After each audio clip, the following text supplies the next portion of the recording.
Welcome friends towards my new video which is the best programming language, Python or C.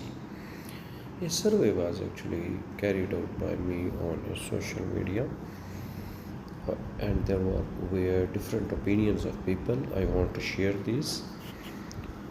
So Iman says that I would lean towards Python for no reason really. I don't use it. It just feels more relevant to current workforce markets. Another person says that absolutely C is the best language. Just assembler was not a choice. After you learn C, Python can be the beautiful person who picks you up in a Mustang convertible when they let you out of prison.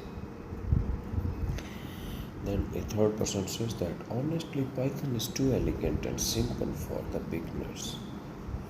Learning C first will give you a more thorough knowledge of programming languages. Then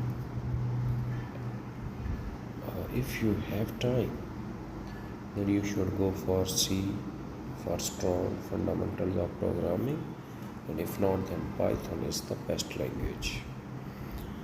Then a person says that it depends on the learning style of the student. If you are a bottom-up learner, then you need to learn details and form your own opinion. I say C. If you are a top-down learner, just want to grasp on a few high-level concepts and don't mind the details, then I say that Python or any high-level language is best. So I hope you saw that this survey will be useful for you. That what is the best first programming language, Python or C language? It is requested please like my video and subscribe to my channel. Thank you so much.